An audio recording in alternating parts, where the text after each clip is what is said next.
बहुत समय पहले दो राज्य थे, कुत्तों का राज्य भोगपुर और बिल्लियों का राज्य म्याऊंगढ़। कुत्तों के राजा डॉगराज एक बहादुर और न्याय प्रिय शासक थे, तो वहीं बिल्लियों की रानी तूफानी पंजा एक बुद्धिमान और दयालु रानी। दोनों राज्यों में सुख समृद्धि थी, लेकिन सीमा को लेकर अक्सर मतभेद होते रहते थे। एक बार म्याऊंगढ़ की बिल्लियां टहलते हुए भोगपुर की सीमा के पास जा पहुंची। तब वहां उनकी नजर एक चूहे पर पड़ी, जो कुत्तों के ग्रुप में उछल कूद कर रहा था, पर फिर भी भोगपुर के कुत्ते उसे कुछ भी नहीं बोल रहे थे और अपने में मस्त थे। तभी उस चूहे की नजर म्याऊंगढ़ की बिल्लियों पर पड़ी। तब उसने मजे लेते हुए कहा, तेरा ध्यान किधर है कि तेरा खाना इधर है, औकात है तो उठा के ले जा, नहीं छू के दिखा तू। चूहे की ये बात सुनते ही म्याऊंगढ़ की बिल्लियों का खून खौल उठा, लेकिन भोगपुर के कुत्ते चूहे की बात सुनकर दहाड़े मार मार के हंस रहे थे। ये सब अब म्याऊंगढ़ की बिल्लियों के बर्दाश्त के बाहर था, इसलिए अगले ही पल म्याऊंगढ़ की एक बिल्ली ने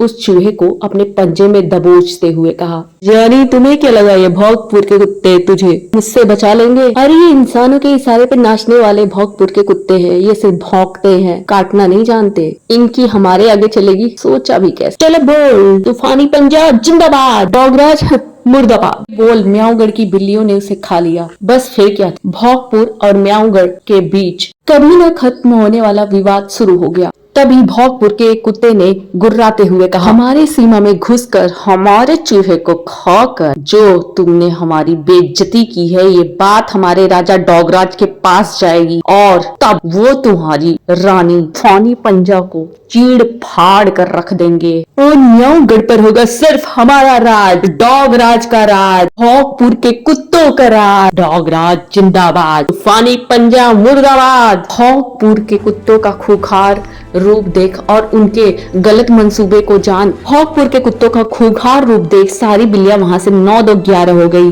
और भोगपुर के कुत्ते की म्याऊंगढ़ पर राज करने वाली बात को अपनी रानी तूफानी पंजा तक पहुंचा दिया। तो वहीं भोगपुर के कुत्तों ने भी डॉगराज को सारी बातें बता दी।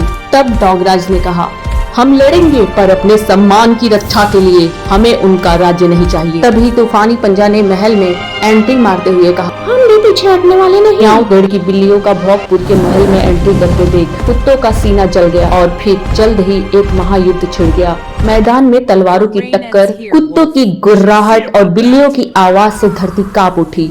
कुत्तों की वीरता और बिल्लियों की फुर्ती ने युद्ध को भयंकर बना दिया। कई वीर सैनिक शहीद हुए, दोनों ओर मातम छा गया। युद्ध में ना तो डॉगराज जीता और ना ही तूफानी पंजा की जीत हुई। युद्ध में दोनों ही तरफ की सिर्फ हानि हुए। सैनिकों को देख डॉगराज का दिल पसीज गया। उसने शांति का प्रस्ताव भेजा। रानी म्याऊ ने भी उसे स्वीकार की। इसके बाद डॉगराज और तूफानी पंजा की आपस में मुलाकात हुई। पहले तो दोनों में संकोच था, फिर बातचीत शुरू हुई और फिर दोनों ने समझा हम शत्रु नहीं हैं, पड़ोसी हैं। साथ मिलकर हम दोनों राज्य को और समृद्ध बना सकते हैं। दोनों की समझदारी ने एक नया स्वर्णिम युग लाया। भोगपुर और म्याऊंगढ़ अब मिलकर स्नेह संघ कहलाए, जहाँ दोस्ती, सम्मान और प्रेम का राज था।